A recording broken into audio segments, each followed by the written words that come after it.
You had your chance and then you blew it. That is the most absurd statement of the year. Nice. Nice. Oh, baby. I'm in my zone, I'm feeling it.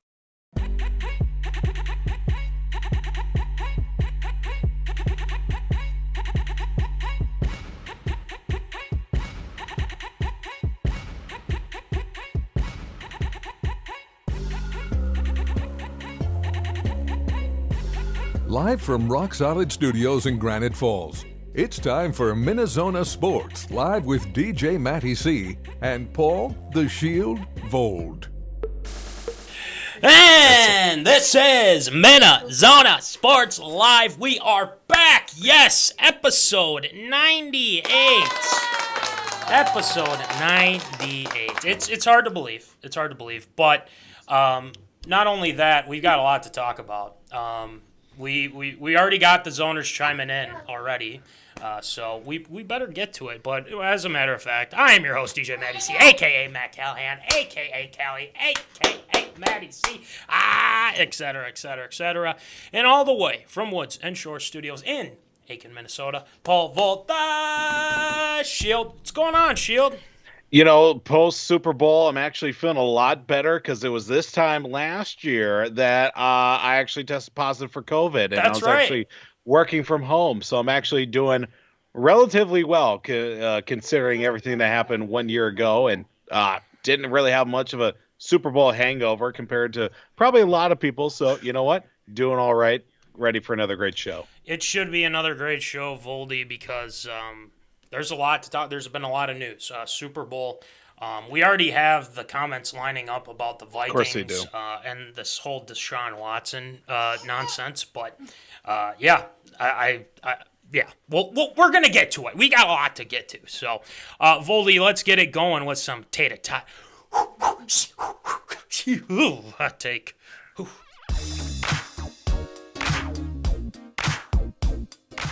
Fresh out of the oven, it's Tater Tot Hot Take.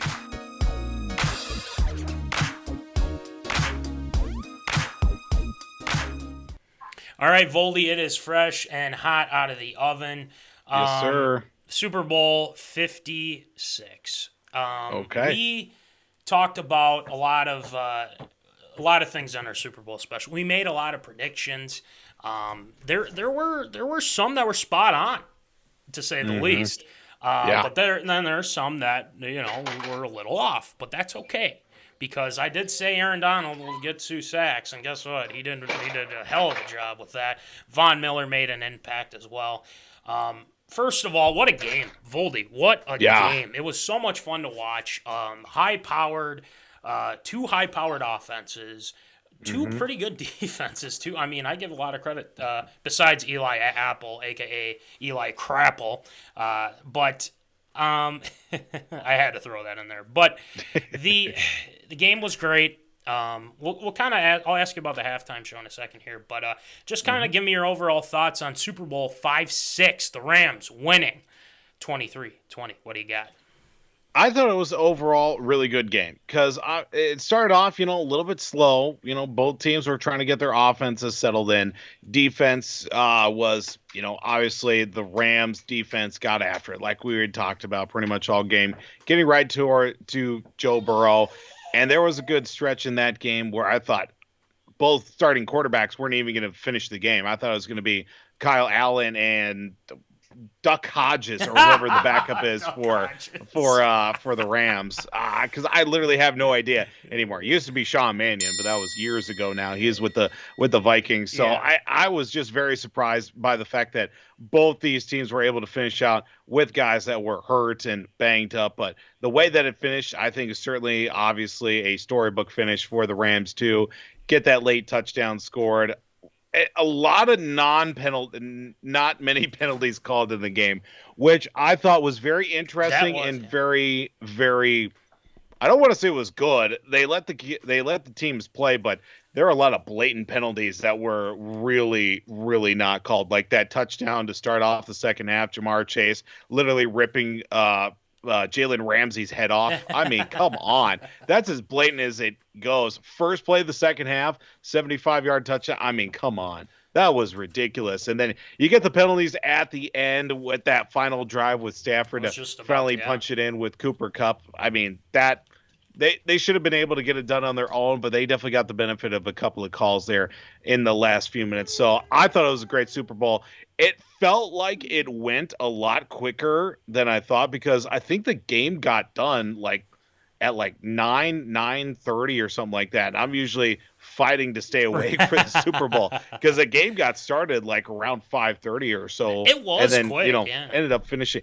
It felt like it was a quick game, but then you throw in the fact that you're eating like crazy and then a few beverages in hand too, tends to speed up things a little bit. But overall, great Super Bowl to watch. Yeah, it was. And you had the score 30-24, Voldy. I did. So it's pretty close. I mean, it's pretty obviously close. Yeah. We didn't think that there would be that much of good defense, I think, we were both saying. But it was still fun to watch. And it was T. Higgins actually that ripped. T. Higgins. Yeah, but close enough. But the thing is, one and the same. That wasn't called, and that could have been a detriment for them not being able to do that. But another thing too, they did mess up an extra point. I mean, that's very. I mean, that could have been really huge. Really bad. They needed that point. But yeah, I agree with you. I think the game overall was fantastic. Joe Burrow, I think, definitely did what he could. But I'm not gonna lie, that offensive line was terrible.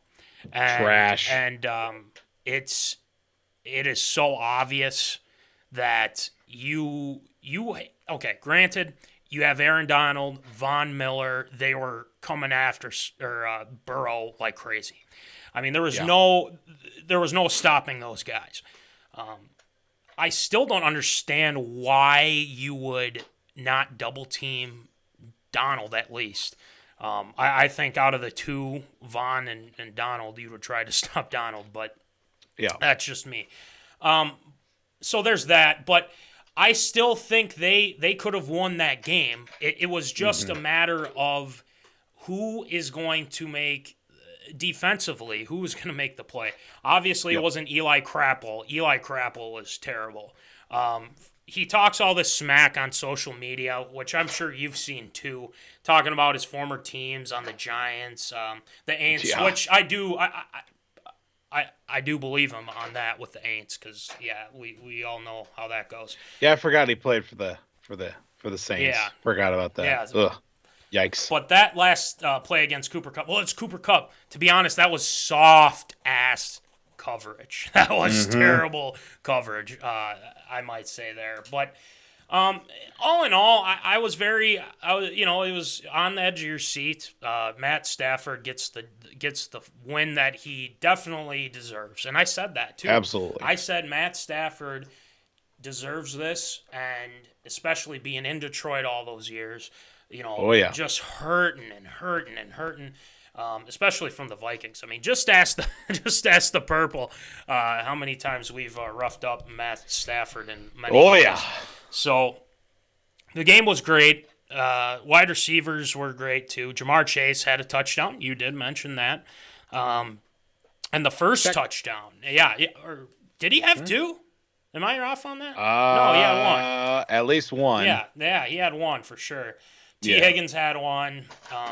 But yeah, it was a good game. OBJ had a touchdown. We both were good on that too. So Cooper Kupp, check. Yep, check. So we're doing good. We're ticking all the boxes. We are checking all the boxes. I mean, elite football minds here, people.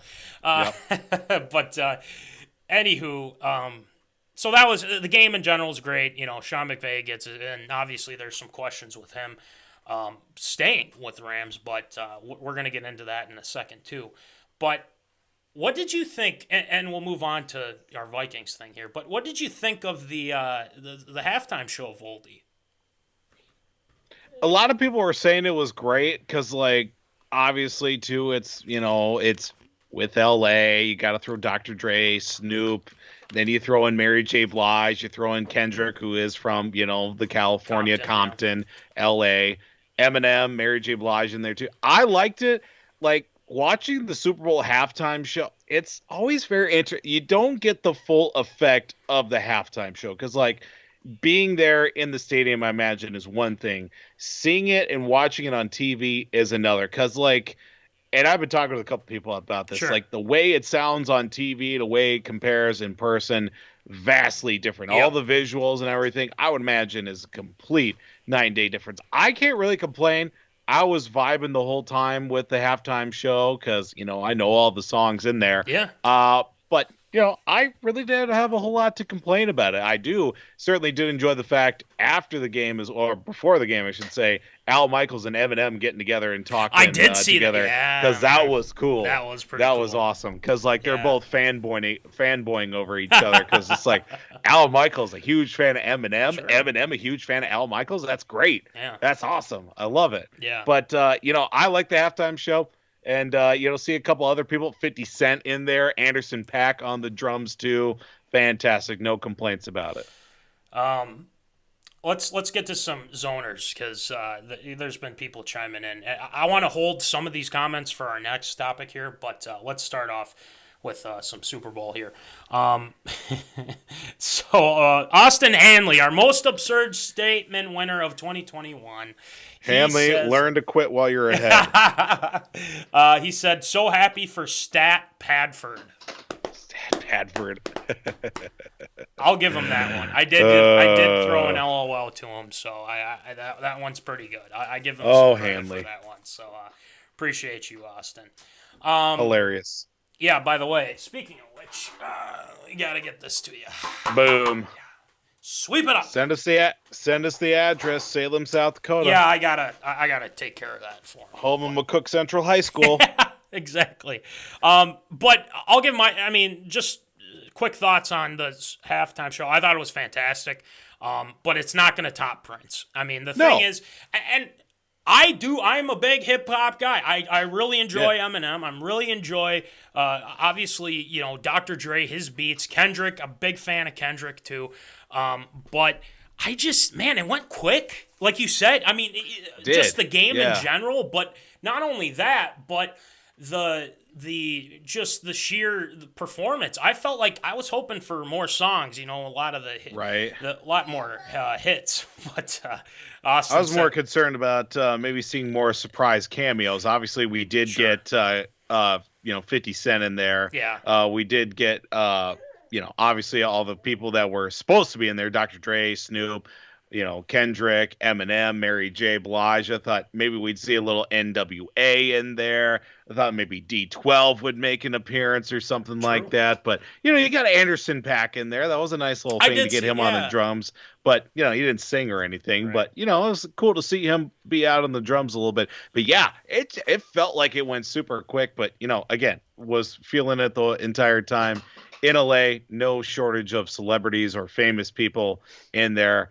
And one thing too, not even talking about the halftime show, I liked how it was NBC that goofed up who was singing the national anthem and who was singing "America the Beautiful" or whatever. Yeah, Janae Aiko. They had it on the gal, Mickey Guyton, the country singer that sang the national anthem, but Janae Aiko was singing "America the Beautiful." And it was like, somebody just lost their job. Yeah. That's great. Before the game even kicked off, that was fantastic. Yeah. Well, the thing is NBC has been, very good with their broadcasts. Don't get me wrong, but that one they're probably a little peeved about that. But what's the other thing?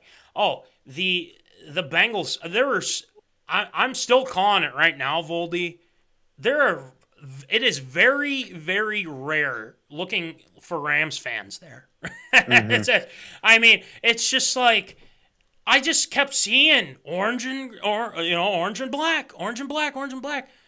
Literally. It's the freaking Super Bowl. Where are your fans, LA? Where are your fans? It was literally Bengals fans and celebrities. Yeah. That was it. That was all who was in attendance. Like Bengals fans that shelled out $5,000, to get in the upper deck of the nosebleeds. And then it was, celebrities. Matt Damon, Kevin Hart. I saw LeBron was there too, and then obviously Kanye, and then Clown Tonio as well. That was there in attendance. Yeah. Oh my God, it was ridiculous. But all the celebrities that call themselves Rams fans were there. So, well, that's the thing. It was mostly celebrities, Bengals fans, and then the sprinkle of Rams fans. Austin says waiting, by the way, and then Easy A. Honestly, the only performance I liked was Eminem. Yeah, that's fine. I like Snoop. I like Dre. Mary J. Blige, I don't really know her music as much. I have a couple songs. I felt like out of the lot, that was the most random. That was the most random out of the lot. Yeah. But, I know Mary J. Blige a little bit. She's got some hits. She's very good. Don't get me wrong. She's very good. I don't know a lot of her songs that well. That's all I'm saying. But it was kind of jam-packed, but I think it flowed well. The best one is definitely Prince in the Rain. That's the best one of all time. So we're gonna put it like that. But we never forgot about Dre. Yeah, that's for never sure. forgot about Dre. But one last thing: there were a couple players on the Bengals and the Rams that were wearing a mask. Did you see that? What the? I mean, not like not a COVID mask, not a COVID mask. Right, like one of those all winter. Yeah, like we're what? playing in Green Bay in January. You're in Los Angeles. How are you cold? Are you freaking kidding me? I don't know. I know exactly what you're talking about. Jalen Ramsey. Yeah, he's been doing it all season. I don't know. What his whole deal is, but like, hey, if it works, it works. But you still got burnt on a couple of passes. Yeah, like, I don't get it. I mean, in all honesty, he did, but I don't know. I'm glad I'm not the only one that noticed that. I think it looked weird, but anyway. It was weird. Yeah, it was weird. All right, but you know what isn't weird is it's confirmed. KevinOConnell will be the Minnesota Vikings head coach. It's going to be pretty good. Yeah. I'm kind of putting him, I wonder if he would like the nickname, and, obviously if somehow he would tune in and be like, I don't like that nickname that you gave me. The Notorious KOC. I think that's what we're going to go with that, the Notorious KOC. I kind of like it. I don't know. If it flows well, great. Voldy, remember when you said until he puts pen to paper, all that stuff, with the Vikings announcing it today, technically, and then the press conference Thursday, it's pretty much set in stone. So, Voldy, give me your thoughts. Zoners, please give us your thoughts, too, on the KevinOConnell hiring. Voldy, go ahead. I think, obviously, now that it is official, I think this is a good move. It certainly does help the fact that the, Rams are coming off a Super Bowl championship. That certainly puts a nice little feather in the cap because that means that the team's a winner. And with as much offense they put up in the Super Bowl, that certainly does help out KevinOConnell, age 36 now, coming into being a head coach for the first time. Am I a little hesitant in a couple areas? Yeah, sure. Who wouldn't be? Yeah. Some certain areas, game clock management, game situation type stuff. To what full extent of the offense he really had a lot of control of with Sean McVay really at the helm of everything. But being now in the mind in the mind of not only offense but special teams, defense as well, managing players, managing your staff as well. There are a few things that do draw a little bit of concern on my end, but you know what? You don't know until it actually happens. True. But being the last 2 seasons as offensive coordinator, there's been a lot of growth. Obviously, you go from one starting quarterback who you thought was going to be the face of the franchise to getting a veteran quarterback in a trade that was leading you to a Super Bowl. So there's a little bit of turnover, and now that makes it another offensive coordinator problem for Kirk Cousins as well. Now going on what is like 6th offensive coordinator in 5 seasons now for the Vikings. It just continues to be ridiculous, but he's going to put up numbers still. I wonder what kind of relationship and how that's going to be built up with O'Connell and obviously Kirk Cousins with it being an offensive guy as opposed to a defensive-minded coach in Mike Zimmer too. I wonder how that's going to be. Staff's already starting to turn around too with more opportunities there with Ed Donatel being defensive coordinator. I don't know if they've hired an offensive coordinator yet. I can't remember. They're still looking. There's another Rams coach that is in the running that he's talked to. So right. So I wonder how that's going to turn out. How that's going to gel with Kirk Cousins as well. It's going to all be very interesting. I have really nothing to complain about, but because of the fact that I don't know what we're getting into is the thing. So sure. You don't know until it actually happens before stuff starts hitting the fan. So. Yeah. Well, as we know, it's kind of almost very common for Minnesota fans. Wait and see. Yeah, wait and see. But I'm in the same boat just because I look at this and say, okay, offensive-minded head coach, this is what fans wanted, right? So we have that going for us. And KevinOConnell, a lot of people probably are kind of, saying like, it's fine. I watched the Super Bowl, and we don't know if he's calling plays. We don't know. there's been some videos of him calling plays and them scoring touchdowns and things like that. So I'm not worried about that per se. The worry that some people will have is if he has, so he didn't really have, well, actually, let's think about it as an advantage. In Los Angeles, he didn't really have that great of a running game. I mean, Cam Akers, Darrell Henderson, they're not as good as the chef, our guy, Dalvin Cook. Yep. And I think now that he has that, you can incorporate running. You know, you can still run the ball. You can still, but this benefits, I feel like, JJ, Thielen, KJ. So it's very positive. And you have Irv Smith Jr. coming back next year, so that helps Hopefully. too. Yeah, fingers crossed. But it's the pieces are there offensively. Defensively, you're just going to have to say, Donatel, do your thing. He's been in the league a long time.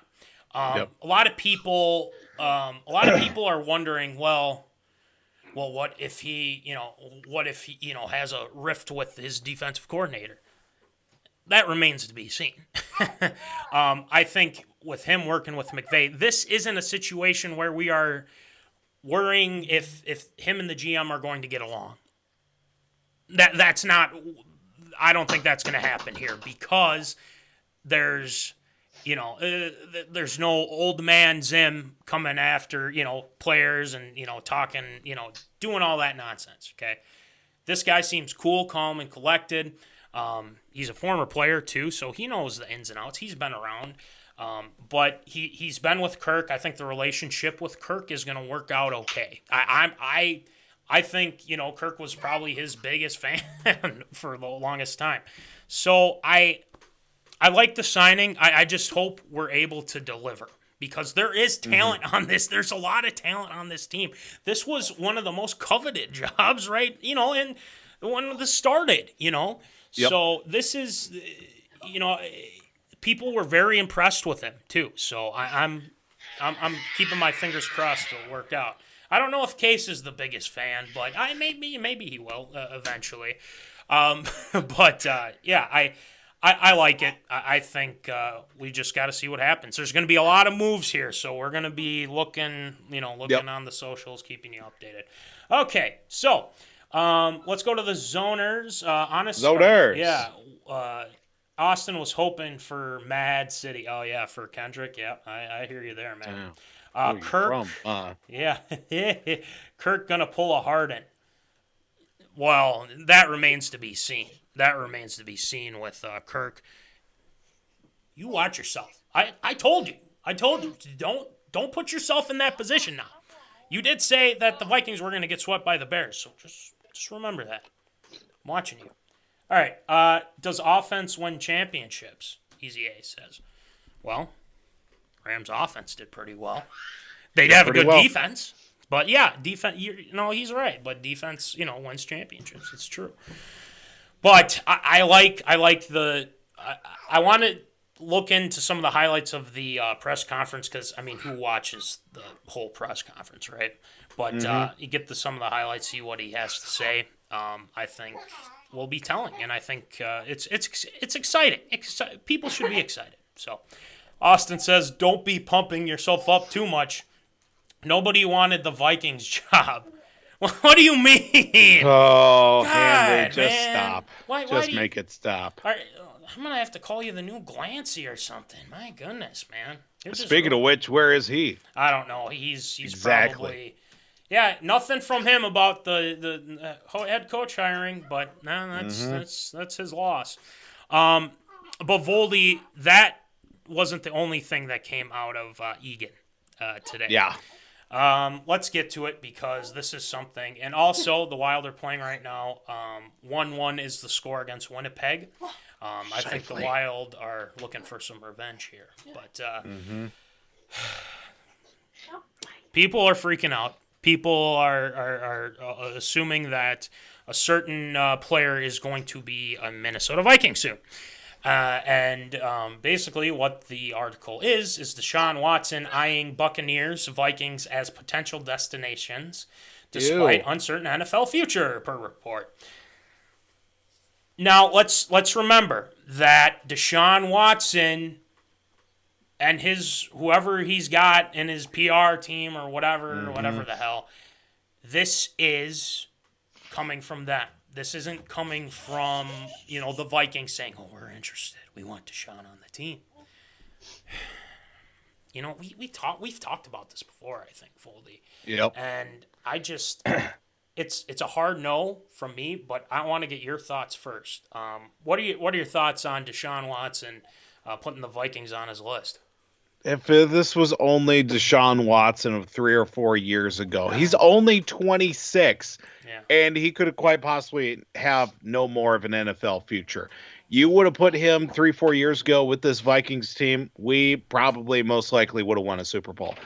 I'm saying, like I've even said a few times as well, you put Deshaun Watson on a better team that isn't Houston, and I'm pretty sure I remember saying he would have led a team to a Super Bowl at this point. He is that dynamic of a player because, set aside all the legal issues off the field, he's been banged up. He has had so many injuries to the point where, it wasn't even fun for all the team that he was on with the likes of Houston, and just trying to make, something out of nothing with the group that he's had. They've had some bright spots. Obviously, they've had defense with a couple players, Javian Clowney. They had J.J. Watt. Of course, they had that really good linebacking core for a few years, and the offense came through. But he's made more do with no-name wide receivers and a revolving door at running back that is just made him a valuable prospect.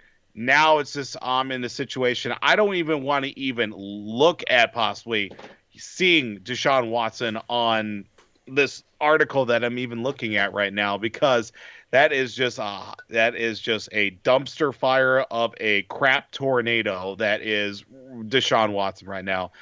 Not no is the answer. Hell no is the answer for Deshaun Watson, even thinking that the Vikings would bring him in. And if they do bring him in, well, if I've learned anything with the Vikings in my lifetime is no shortage of controversy is beside them, because they definitely is the only way to make themselves relevant is by creating some sort of controversy within itself. Yeah, I don't think Case is into that as well. No, he's definitely not a fan of it either. I can tell from how he in the background there, but I don't understand why people think that this could happen when this has nothing to do with Minnesota. Shoot, we don't have a frickin' maybe he has signed the papers. I don't know. But we just hired a coach, and the fact that that he put the Vikings on his list of teams, he should take it off, please. And the reason why he should take it off is he has 22 civil lawsuits on his hands. 22. These are 22 women that were sexually, or that he sexually assaulted and or whatever, we all get. This isn't good. And the fact that people think that he's just going to come out of this, scotch-free and whatnot, no, that is not going to happen. I don't think he's going to settle. And the thing is he hasn't said a damn thing since the offseason, since this past offseason. And why would you risk everything to go get him when you have Kirk Cousins, who has proven himself time after time? Okay? That makes no sense to me why you would just abandon that and then, do what you do with Watson. It makes no sense to me, Voldy. It really doesn't. But no, it's. I'm not a fan of it. I think he's very talented. Why? I don't know. There's a lot of. I have a lot of thoughts on it. I'd really used to like Deshaun Watson. Me too. Very talented. A lot of people doubted him coming into the NFL, but then when you do stupid stuff like this, you deserve to be on the infamous list. I'm sorry, but it's true. And I remember the comment I made too. It's like if you put him with a better offensive line, he would have won an MVP at this point. Sure. In his career. 26. and he's still in the prime of his career, and unfortunately, this is probably gonna derail it no matter what happens. Obviously, we don't know the decision. We don't know the legal ramifications right now. Obviously, he's not playing. The Texans have straight up said, yeah, you're not playing anymore. They'd rather go with Davis Mills and Tyrod Taylor, although Tyrod's not that bad of a player to begin with. It's unfortunate. I just certainly do enjoy the fact that DeshaunWatson, coming out of college as well, he was going to be a top prospect. He had some bright spots. He had some really good games. I remember the one game against, I think it was New Orleans on Monday Night Football, where it was a shootout all the way to the very end. And unfortunately, the Texans, I don't think, came out on top of that game, but certainly did make it exciting in a lot of fronts. It just, you got to let the legal system play out. I just don't want this to be connected to the Vikings because they've already got enough problems to begin with. Because, I mean, I hate to say this, but right now, if they're not even a laughing stock of the league, they're certainly not getting the respect that they certainly deserve. Yeah, and basically you gave up on this team. Deshaun Watson gave up on the Texans. And I'm not saying the Texans are coming out of this as as just very innocent. Because they've messed up a lot too. Mm-hmm. But you sat out a freaking year, buddy. It's ridiculous to me. But again, you got to figure that out first before you come and start making a list of teams you want to go to. Okay, do something about your legal situation first. And again, innocent till proven guilty, but 22 civil lawsuits tell me you did something. All right, let's get to the zoners. Austin says straight baller. Yeah, but again, it comes back to doing stupid stuff. Yep. All right, Easy A says, absolutely no Watson. I'd rather take Joe Bag of Donuts over Watson. There you go, Voldy. And then Austin says, I think it's David, but David Mills balled out. He had some okay games. I mean, for a rookie coming in like that, exactly. Poor guy, right? So, but the Texans are a mess. No to Watson. Hell no to Watson. Because, first of all, O'Connell and Kirk, I think, have a pretty good relationship here. So I want to keep it like that. And Kirk's been fine, people. Just be happy with it. That's all I ask. So, anyway, Voldy, we'll be talking more about, Vikings and stuff in the coming weeks. But we haven't done this in a while. Table topics, my friend. Table topics. We got 3 tonight. 3 very, very good ones. So you guys might want to chime in too, or you guys should chime in, I should say. Absolutely. Because these are pretty good this week. So we're thrilled to do some table topics. Mama Callahan would be proud. So let's get it going with some table topics. The tables have been set. It's time for MinneZona's Table Topics. All right. So, Table Topics. It is back, people. We're looking forward to this. Easy A also said, back to the Deshaun thing, no one is invincible, which is true. No one, you do stupid stuff like that. You go to a massage parlor and try to, have ladies do extra stuff to you. That's not great, buddy. Yeah. All right. So let's move on here to some table topics. We got some good ones for tonight. Obviously, we go with the 3, and then we have the facts that we bring up as well. So, Voldy, our first table topic tonight is, what responsibilities do leagues have to fans and cities? What do you got? I think it really all depends on the situation. Like, if it were, like, say, the Dallas Cowboys that said, yeah, we're going to up and move to San Antonio or something, or no, we're moving to Los Angeles because Jerry Jones, LA guy now, apparently, even though he's from Arkansas and has been in Dallas forever. That is a very touchy situation because they've been they've become ingrained in the community. They've become ingrained in the state, part of the culture. You can't go anywhere without it being saying, Dallas Cowboys. Now you're going to say Los Angeles Cowboys or San Antonio Cowboys. It's not going to work. It's not going to be like that. But say you throw in a more recent team, one that comes off the top of my head, Seattle Kraken or something like that, and they say, yeah, we're moving to Quebec City, Quebec in Canada. We're going to become the Nordiques. Like, there's been a lot that's put into it, but not to the same extent as, other teams that have been well established. As it comes to being responsible to the city and the fans, at the end of the day, I hate to say it, sports is a business, is what it is. Yep. It's unfortunate from a sports fan's perspective like myself, say like the Vikings, up and move, tomorrow, basically. They move somewhere else.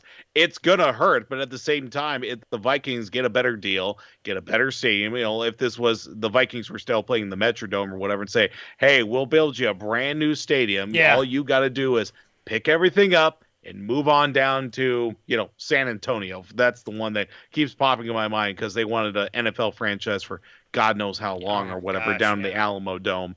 But, they say that San Antonio's going to build you a whole new stadium. You just got to play in the Alamo Dome for a couple of seasons. No big deal. Yeah.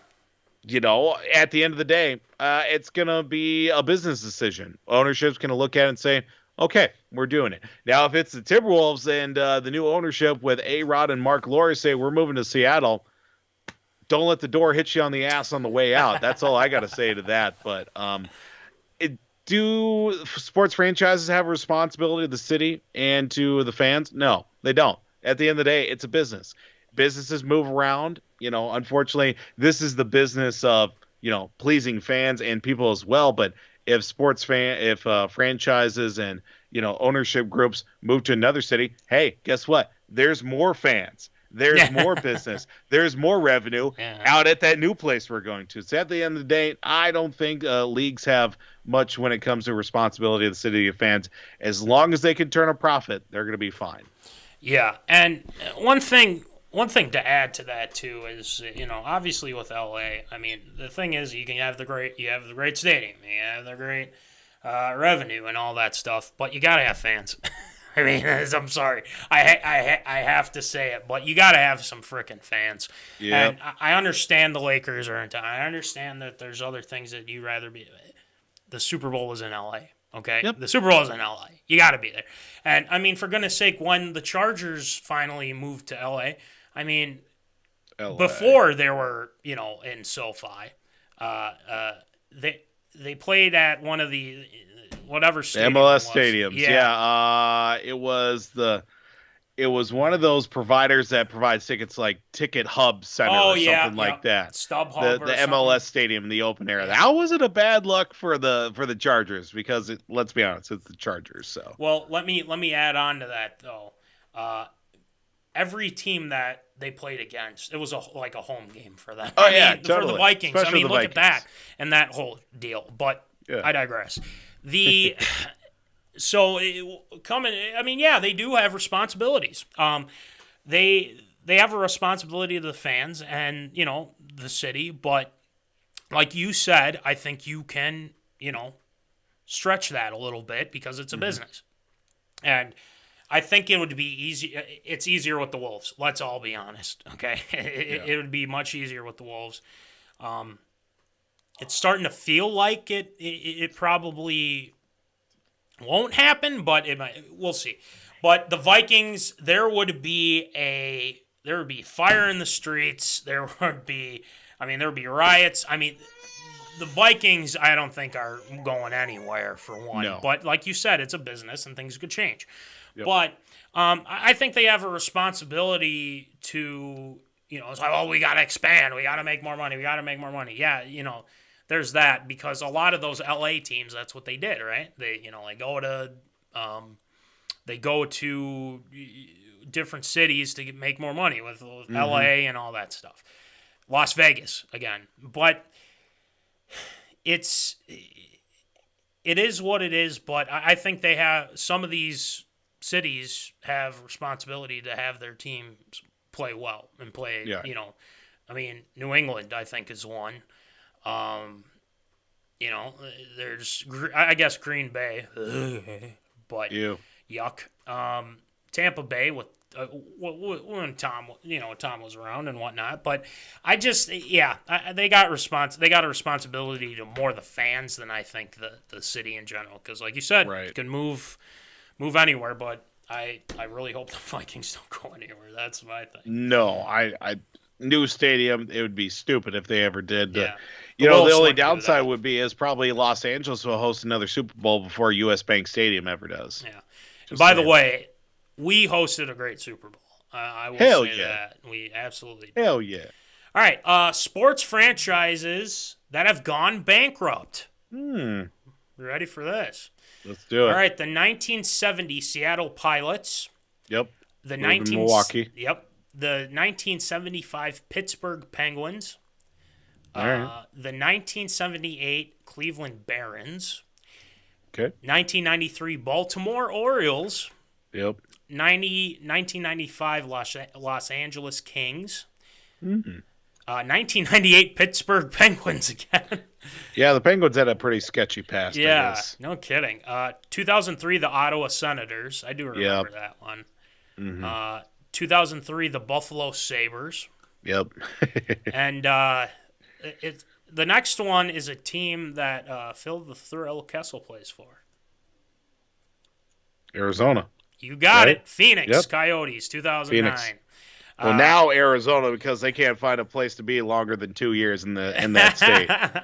Now they're going to be playing in the college arena next year. Yeah, yeah. Or 2 years, I think. 2 years? Okay. Yeah.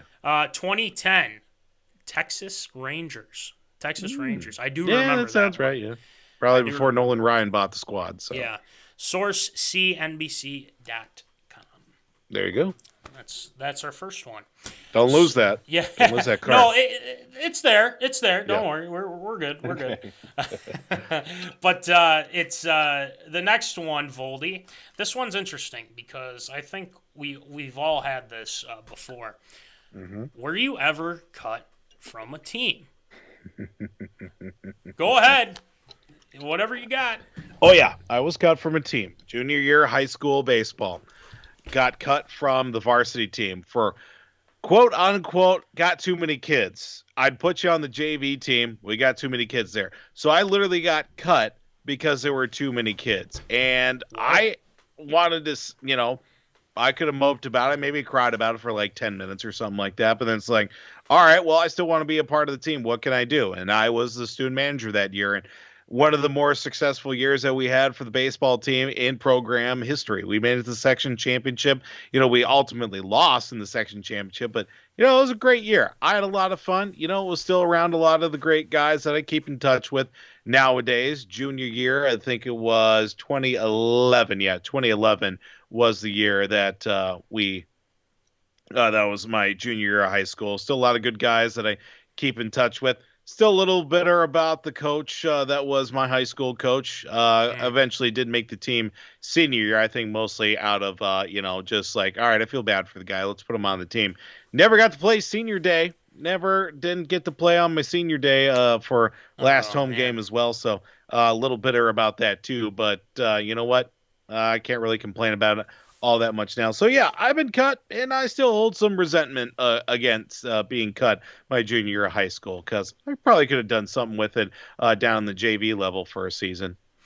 Yeah, no, I mean, no doubt about it, Voldy. That's well, first of all, a bunch of BS for some of these guys that didn't let you on and whatnot. Right? It's too many. Sorry, too many kids. Like, you can find a workaround for that, but yeah, whatever. Exactly. I don't think I ever was. And the reason why I wasn't, and zoners, please let us know if you've ever been cut from team. Give us your stories too, if you're willing to share, obviously.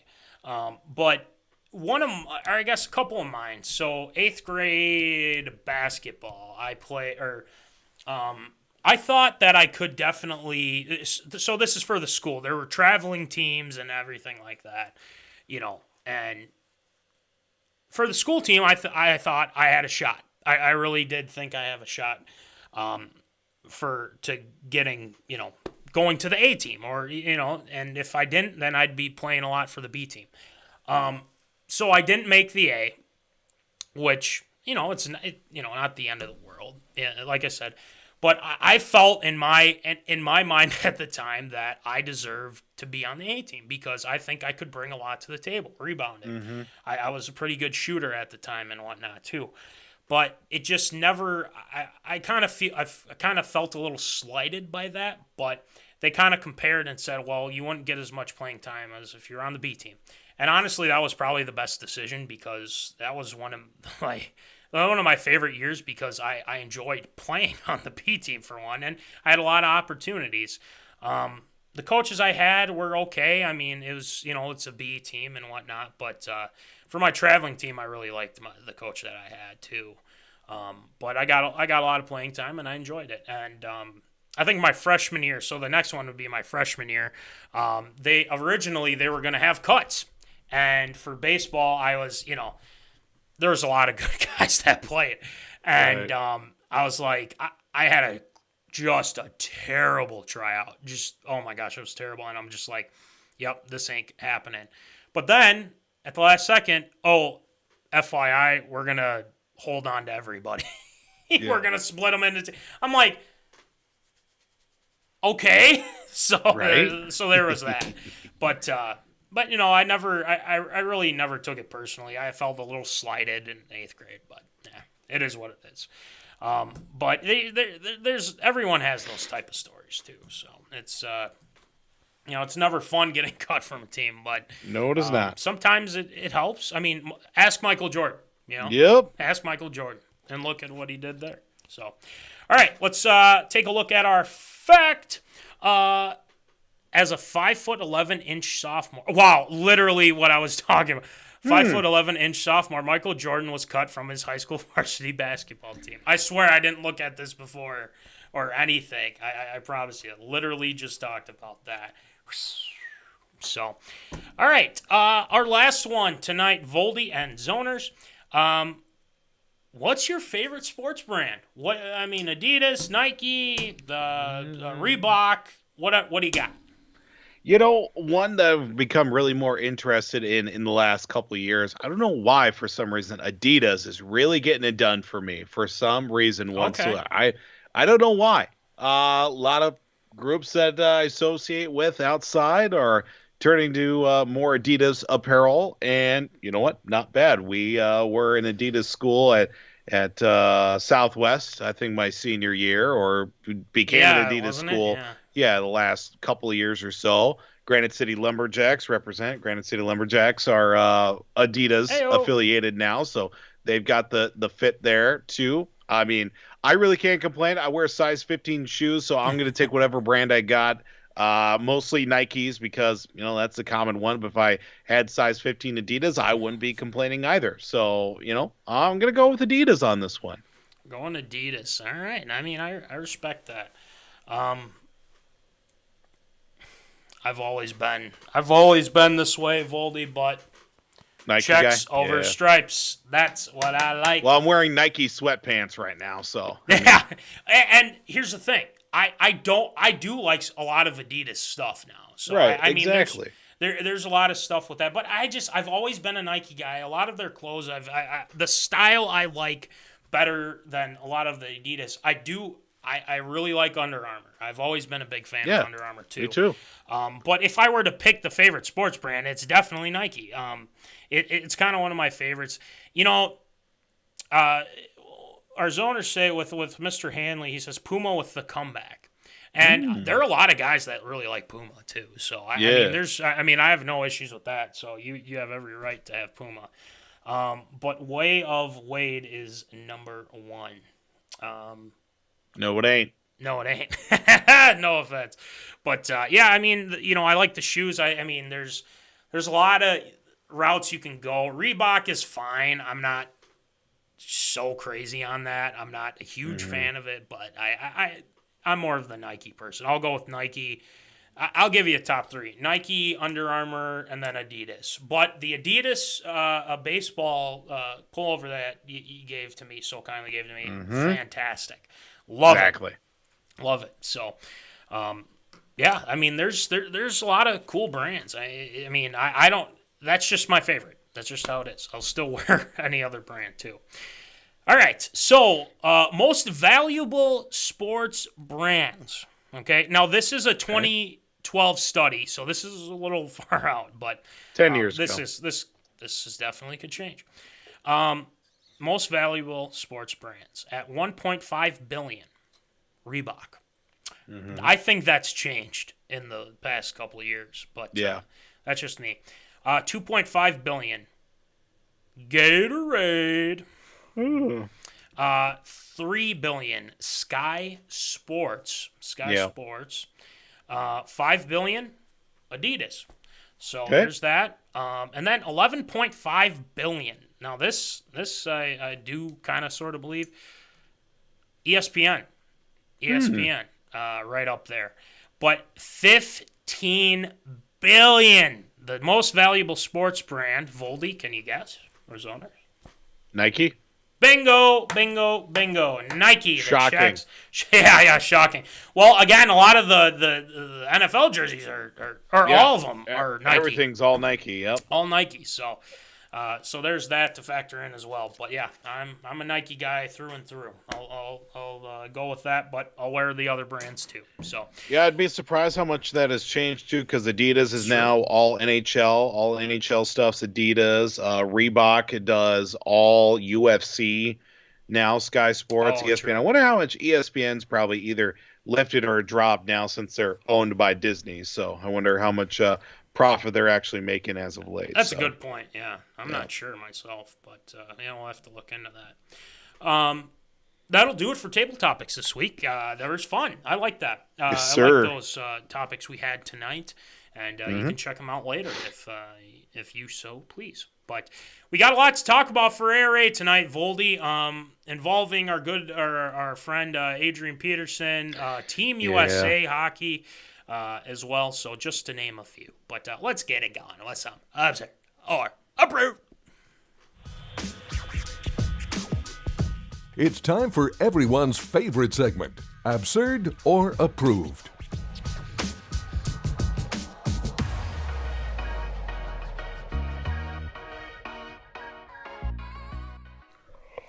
All right, it is time for Absurd or Approved. So, Voldy, why don't you rattle them off for us, please? Well, it wasn't a very Super Bowl Sunday for AdrianPeterson and a wife heading back to Houston, as AdrianPeterson was detained and ultimately arrested at Los Angeles International Airport in what airport officials said was domestic violence. Now, police did detain Peterson in what was, quote, a verbal and physical altercation between a male suspect and a female victim on a flight, or just about to board a flight to Houston from Los Angeles International Airport.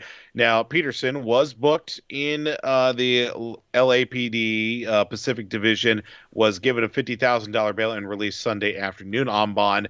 Did come out today that charges will not be enforced, or there will be nothing charged to Peterson from the LA County Sheriff's or the District Attorney, I should say. Yeah. But now, once again, another black mark in the book of AdrianPeterson. Obviously, we know all the other issues he's had off the field previously in his career while being in the NFL.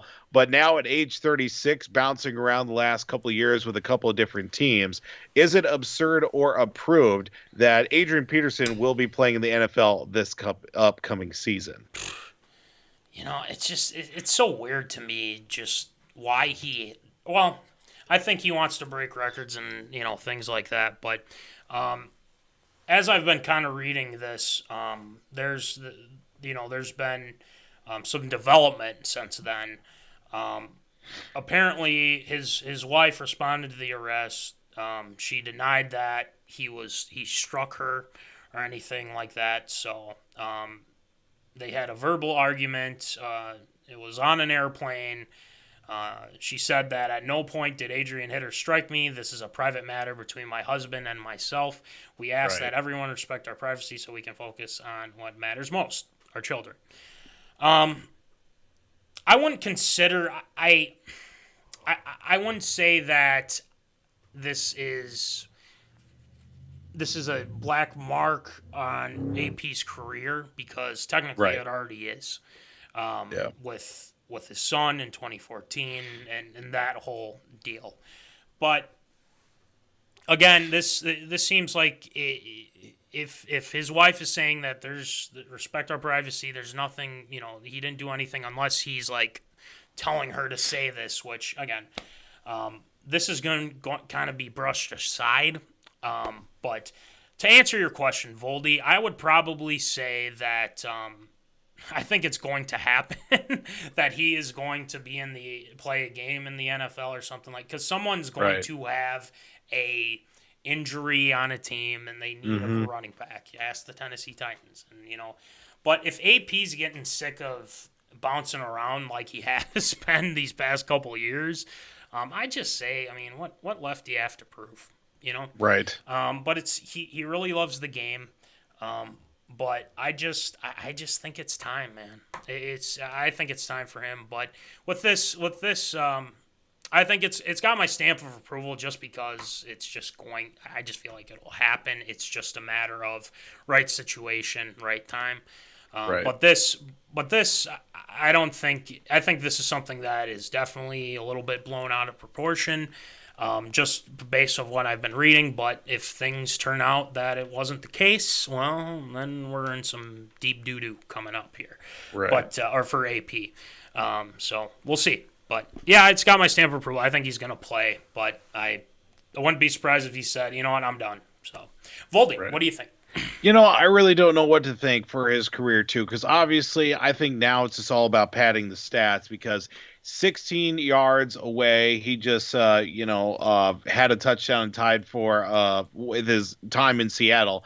Rushed it 11 times, 16 yards, a touchdown to tie Jim Brown for 10th place on the all-time touchdown list. So needs to get past Jim Brown to be in 10th place all-time. Ranks 5th in NFL history with just under 15,000 yards rushing, too. So I don't know if he's trying to chase that 15,000-yard mark and then call it a career.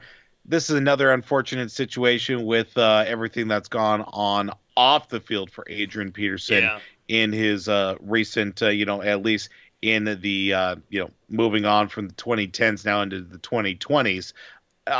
Could he be playing the NFL next year? I could see it happen because, like you mentioned, injuries could happen. He's always ready to go. It's just now getting into the offense and, being a part to see what a 36-year-old running back body has still got when a lot of tread left on those tires or not. Me, ultimately, if he does decide to retire, one-day contract, come on home, retire a Viking. We'll give you a proper send-off the way that it should have been after he left Minnesota, too. So it's got my stamp of approval. I think he'll be playing next season. Yeah. We'll see how this goes on, but it seems like they got into a verbal argument, and I believe what it said is like he grabbed her ring finger or something, and he happened to scratch or something like that. I don't know, but again, it's just how people are looking at the situation. So I don't know. Right. All right. Next one, Voldy.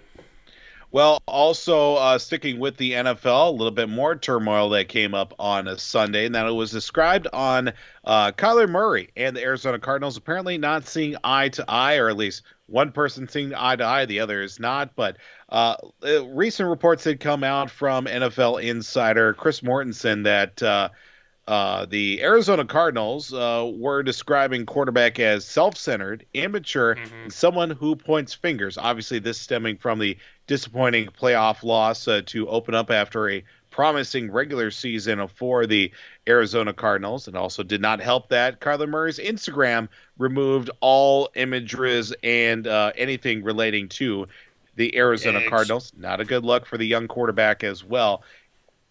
And also pointing out a lot of different areas with, some turmoil within the franchise too, whether it's going to be Kyler Murray and frustrations continuing with the young quarterback and also with the franchise that wants to make him the face of the franchise as well. But given the known situation with the Cardinals and also with the quarterback and Kyler Murray, Is it absurd or approved? The likelihood that both sides will part ways. Ooh, no, that's a great question because, I thought that Kyler Murray was kind of goes about his business type of thing. Right. Not so much.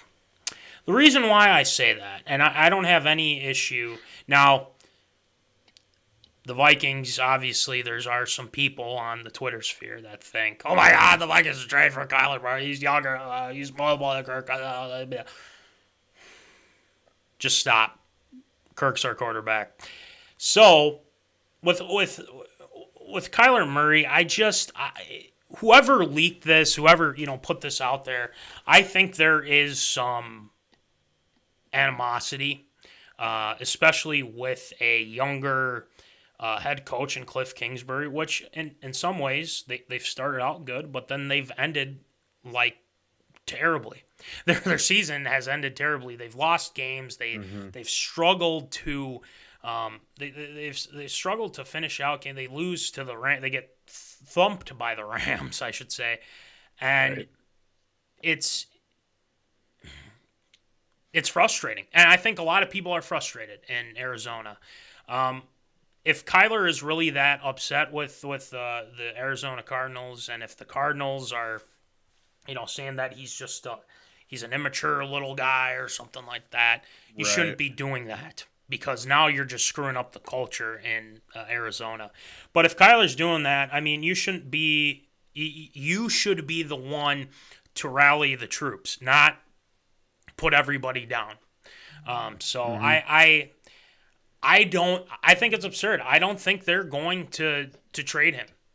You gave up a lot to go and get him, okay? Yep. And not only that, but this is something that you guys decided to do after getting rid of Josh Rosen, which, again, I mean, there's a lot going on with that. But you wanted him so bad because Cliff Kingsbury was all over him. He was drooling over him, I think, with that draft and whatnot. So, yeah, I mean, they have to figure it out or else they're going to be at the bottom of the division. So, Right. Figure it out, get it going. So, I think it's absurd. I don't think they're going to get rid of him just because it's something that they got to get past. But if it gets really out of hand, it very well could. He could force his way out. So, yeah. Voldy, what do you think? I think ultimately this comes down to the lack of respect that he gets monetarily, which is unfortunate for his play on the field. He's in his last year of his rookie contract, scheduled to make $965,000 this year, but could also get up to a $4.5 million roster bonus that isn't fully guaranteed on the fifth day of the league year, but could still take home about $5.4 million in total. Now you look at how some of the other quarterbacks that are around his same age, around his same skill set, look at Josh Allen. Got a 6-year, $258 million contract in early August. Well, Kyler Murray is still, unfortunately, playing on his rookie deal as well. You hate to see something like this come down purely to money, but nowadays, quarterbacks, he's only 24, so the kid is definitely in the range of, I'm just going to throw a fit and see what happens and see if the team's going to try and make me happy, or maybe I'll just not play that well this year and see if somebody else wants to take in this, this skill set. They still haven't worked out picking up that fifth-year option. They have until May 2nd to do that. I don't think that they are going to part ways. I think both teams can look at both sides, I should say, can look at the greater instance that is this matchup. Because, look, if they were right on the edge of it, and I know that the playoff loss certainly did hurt, but eventually losing that one to open up the postseason, it's unfortunate, but you're not going to win them all right away. This is a character-building situation for them. They had a great regular season, did falter at a couple of different points, had some troubles on the year, but Obviously a good core coming back for them offensively. Yeah. DeAndre Hopkins, see if AJ Green sticks around. They need to find a way to shore up that running game too. They've got some, see if Zach Ertz sticks around or not, or if, what their tight end situation is going to be with Max Williams, former Golden Gopher, sticks around for that team too. There's a good group that's going to be there. Let's just hope everybody acts like adults and gets the situation taken care of. Yeah, unless you guys want to be last in the division, I'd figure it out, and I'd figure it out soon. So, all right, next one, Voldy. Well, we hit the ice in Olympic men's hockey coverage, and it was unfortunately Team USA, and they are done. Getting knocked out of the quarterfinal round last night, late one last night, early this morning, falling 3-2 in a shootout. Americans go 0 for 5 in the shootout as they fall to Slovakia. Now, Slovakia's got one player that's like the number 2 overall prospect internationally. So I wasn't all that surprised, but given the fact that you're dealing with guys that were ex-NHLers or guys still in college, or even, guys that have kind of bounced around between minors, professional, playing overseas too, I really didn't have a whole lot at stake for Team USA, but still disappointed to see that the Team USA was unable to at least get to a medal game of sorts. Looking at it as well with, Team USA losing in the quarterfinals to Slovakia, is this going to be, is this just overall a disappointing look for Team USA not medaling this go around in the Olympics? No, I wouldn't say that, just because, again, you're missing a lot of the guys from the NHL. And it's a bummer because, you're used to seeing that. And what's crazy, too, is that I don't think the U.S., the men's hockey, have won gold since the 1980 Miracle on Ice. Correct me if I'm wrong, though, but it's tough to say because, they won the silver, in Vancouver in 2010. And we all remember that. Hoping that we could take down Canada, but whatever. But I think at some point you got to think that a lot of these guys want to play for their country here soon. And then, Sochi with Oshie. Yeah, TJ Oshie, that's right. Well, they didn't win a gold. They didn't win any medal there. It's been 3 straight Olympics since they've medaled. Yeah. Last time they medaled, they won silver in 2010. So. Gotcha. Okay. Yep. So, but at the same time, too, I think at some point it's going to happen where they'll be able to do that, but I just, like you said, Slovakia's got a good prospect there. But like you said, you add a couple of NHLers on that team. You're definitely at least medaling. One would hope, but still. I would say, the best way to put it with this whole situation, with them not medaling, is just, I think that this just shows, with COVID and everything that has happened, you can only assemble what you can because the players didn't want to go because Omicron was still rampant. And, I think it's dwindling down, but I wouldn't say it's disappointing. I would just say that it's just the reality of the situation. That's kind of how I would put it. So, Voldy, what do you think?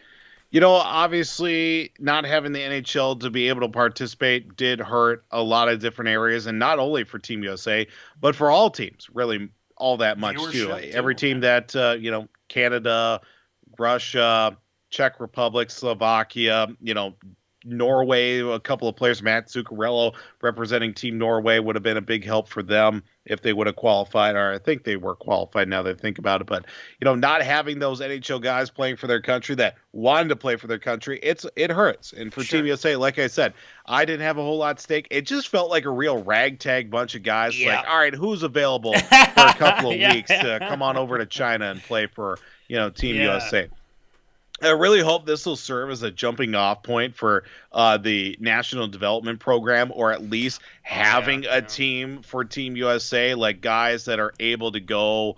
I would imagine a lot of these guys played for the National Development Team or have gone on to play college, but at least have that Team USA programming with obviously ingrained in their, playing ability too. But, seeing a lot of guys that were in college and playing for Team USA, a lot of guys that, like I said, played internationally, played overseas, or ex-NHL guys too. Saw a few names that look familiar from years past, but never really floundered into, long careers for them.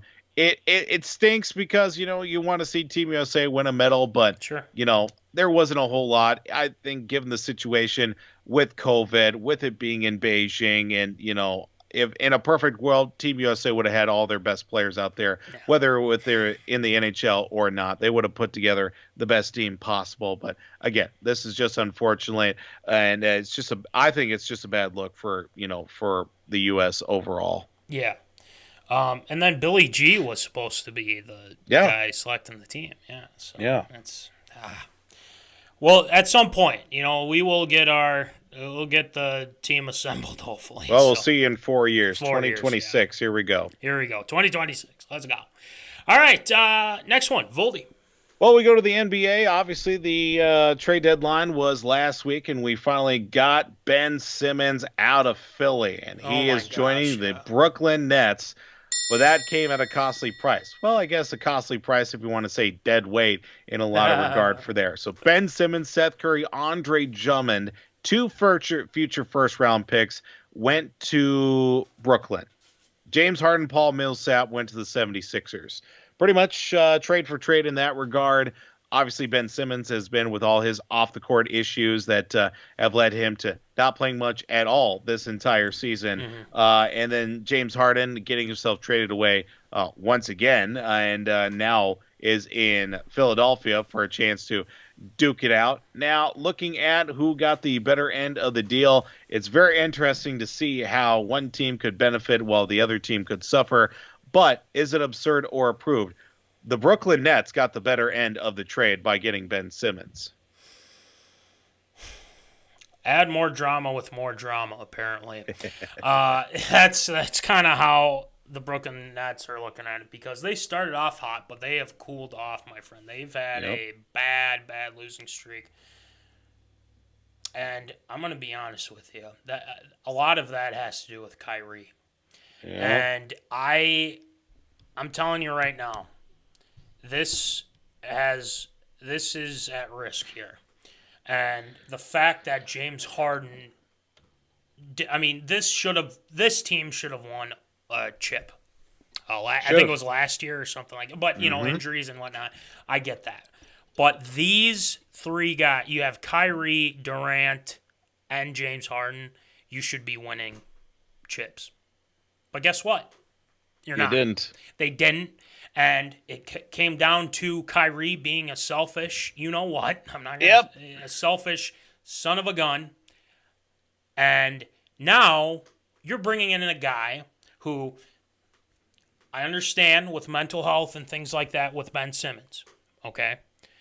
But we have to remember that BenSimmons, I think, sabotaged this whole thing to get out of the Sixers.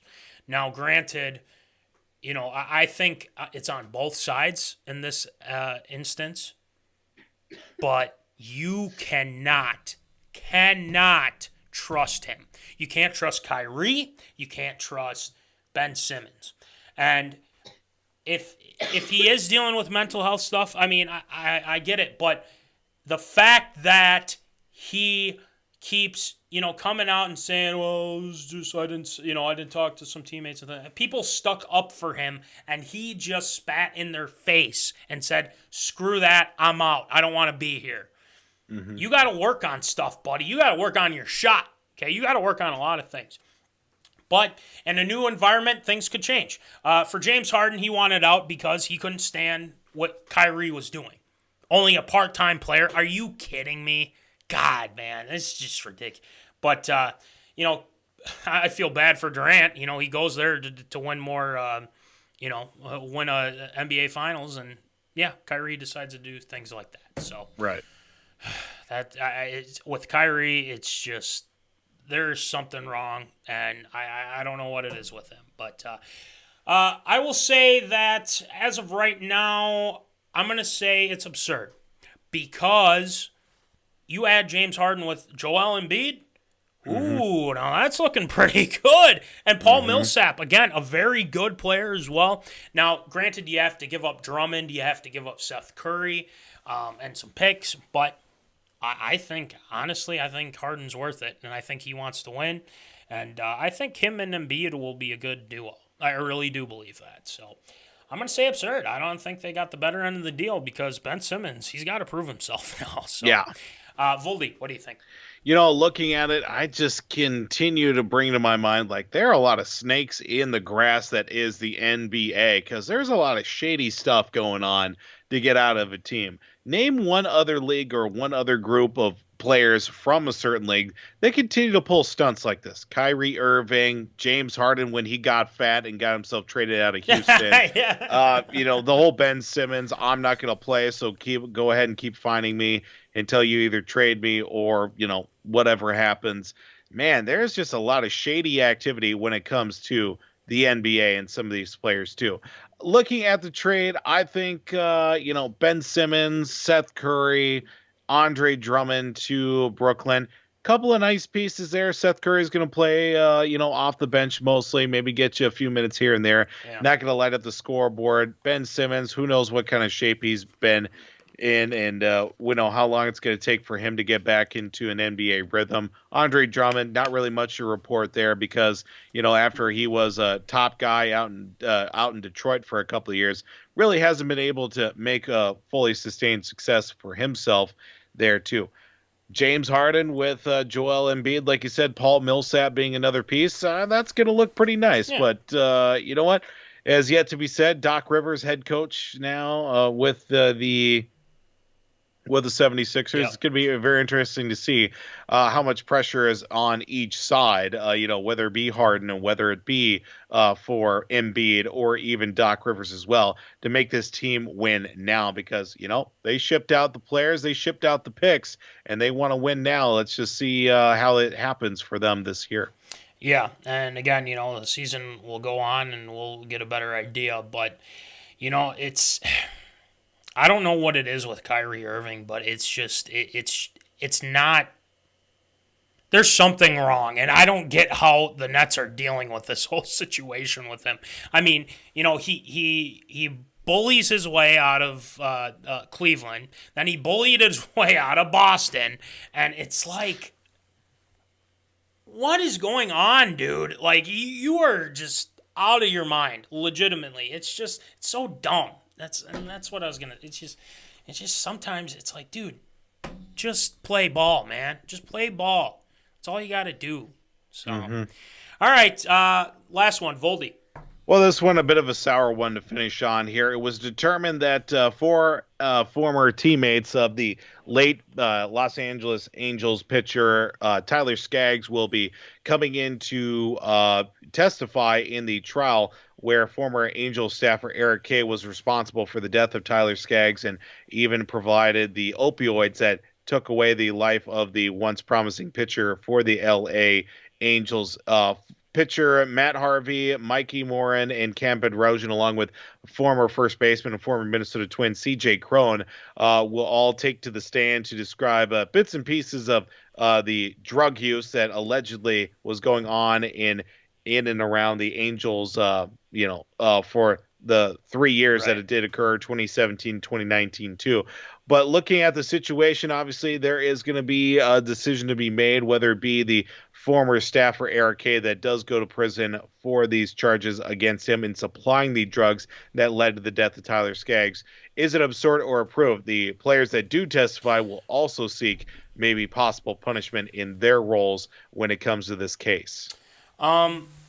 Yeah, I could definitely see that. Definitely a tragedy. I remember when that happened. It's something that I don't think anyone should go through, especially with this a toxic mix of all these drugs. And I mean, the guy, the poor guy didn't know much about what would happen, and There's a lot of people going back and forth with it, and it's, with baseball, you want to stay on the field. You don't want to, give them a reason not to, fire you or anything like that. And he trusted those guys with that.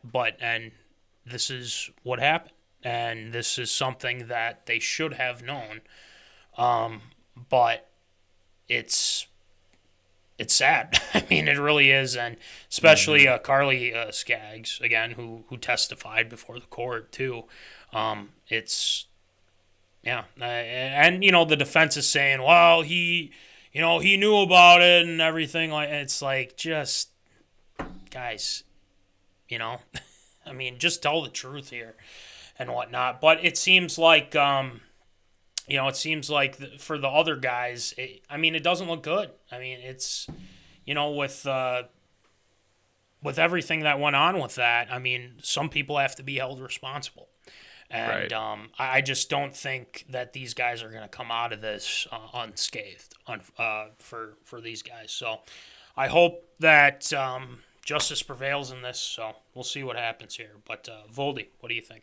Yeah, unless there's actual proof to say that, they played a role in his death and supplied drugs to Tyler Skaggs, who did overdose. I don't think there will be any said punishment. I know this could be a lot about character witnessing and also, laying the groundwork for the behavior that's being done in the Angels locker room during that time. As for these players that could, see any potential punishment, I don't think there will be any punishment. Maybe punishment from the league in some of their roles, and obviously drug use. That a lot of these things need to be looked at and addressed at that. But I think it's absurd. I don't think there will be any punishment for those players.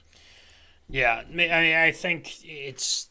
Yeah, like you said, if there's no hardcore evidence too, it's a situation where somebody died and someone's gotta, it is what it is. So I guess we'll see.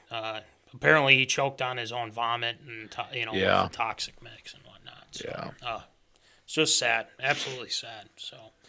All right, well, that'll do it for Absurd or Approved this week. Great job, Voldy, as always. Thanks, sir. We got some Shield shout-outs. Just a good chunk, especially shouting out some Super Bowl and even some baseball here, too. So let's get it going. Let's have Shield shout-outs. Shield shoutouts.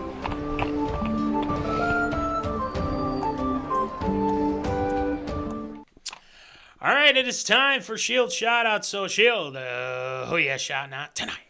Well, of course, we do have to shout out the Super Bowl champion Los Angeles Rams, who were led by quarterback Matthew Stafford and tackle Andrew Whitworth. Now, those guys played a lot of bad football in their careers. Whitworth starting off his career in Cincinnati and now ultimately finishing it with the likes of the Los Angeles Rams, and hopefully will be going out as a champion. Now, Matthew Stafford, a lot of bad years, a lot of bummed up years as well with injuries in Detroit. First year in LA, gets himself a Super Bowl. So there we go. That works that regard. But, again, those guys battled through and were able to come out on the other side as Super Bowl champions. So big Shield shout out to the Los Angeles Rams on winning that Super Bowl. As a byproduct of the Super Bowl, do have to give a big Shield shout out to River Oaks Dental, Dr. Fleming. Big help late in the viewing of, the Super Bowl festivities that were. The crown of one of my teeth decided to pop on out all by its lonesome. It was a busy evening of eating, so just came out all by itself in a lot of that regard. Me, being the constant worry ward, was a little bit nervous about what that would mean. Luckily enough, contacted my dentist, got something set up, and by 3 o'clock on Monday afternoon, crown was back in place, good to go. So big Shield shout out to River Oaks Dental for getting me all squared away here for the week. Have even completely forgot about it, at least pain-wise, and at least when I eat, not putting a lot of attention into it as well, so we're good to go. And finally, for Shield shoutouts this week, do have to wish a happy retirement, happy trails to Ryan Zimmerman, Mr. National himself, the longtime stalwart for the Washington Nationals, announced his retirement from baseball on Tuesday after spending his entire career, all 16 seasons in Washington, capped off with a World Series title in 2019. You want to talk about some bad teams? the Washington Nationals when they first moved. Yeah. And a lot of years, a lot of bad baseball that they had. But Ryan Zimmerman played his entire career there and ultimately finishing it off the right way and capping it off with obviously won a World Series in 2019, battled through some injuries, couple position changes, but played his entire career in the nation's capital. And, wish him the best luck in his post-baseball career. That's going to do it for Shield Shoutouts this week. Boom. That's it. Perfect. Stafford, retirements. Who knows about Andrew Whitworth? There's been some speculation he might stay another. It's like, oh, okay, go for it, man, all you. And then Ryan Zimmerman, oh yeah, he's been through a lot with that team, starting off and then winning the World Series in 2019. It's got to be the icing on the cake for him. So I'm sure he's happy about that. So great job with Shield Shoutouts as always, Voldy. And usually what we do before we end the show is stickers. Stickers. We got stickers, and we will be got a lot of them. Yeah, we do. We got a lot of them, and we will be talking to those people who did their over and under, and we will get you. We'll get to some of our winners. So we'll probably give you a lot of the small ones. And if again, $2 for small ones, $3 for the big ones. So there's a lot going on with that. But if you're thinking, I should probably get a 5 out of 5 shirt. Oh, here you go. Oh, look at that. Shirt. Let's go. We love it. 5 out of 5 stars. $20, $5 shipping. Talk to me. Talk to Voldy. Talk to Jimbo. We got you covered. So we got that. And then hats. Hats are selling like hotcakes, baby. They're pretty sweet. Papa Callahan's got one. Hey, look, it's a Rick. He's got one too. I've been hearing nothing but glowing reviews from the zoners about the hats. $20, $5 shipping, and we're still working on the sweatshirts, so we will be keeping you posted on that whole thing as well. So there's that. All right, so let's get to our people that we like to promote too. W2 Performance, Will Rattel, he's got all sorts of things. I mean, he's squatting whatever, the 400, 500, 600, whatever it is. Will Rattel's got all these videos. Go to www.w2performance.com. Check out his stuff. And then, as always, too, I forgot to do this, too, but thank you to National Fleet Graphic and Crown Rental, Tyler Knutson for the stickers. Awesome, as always. Make sure to check out Jack's Junkyard, Jack O'Keefe. And then Breaking Into the League with Sam Gabrielli, Ryan Martin, available on Spotify, Apple Podcasts. And then one more, our guys that we want to promote as well. The Victorious P.O.D. with Ryan Walters and Jack Vickers. They've been repping our stuff, man. So we better be getting some interview time with those guys, too.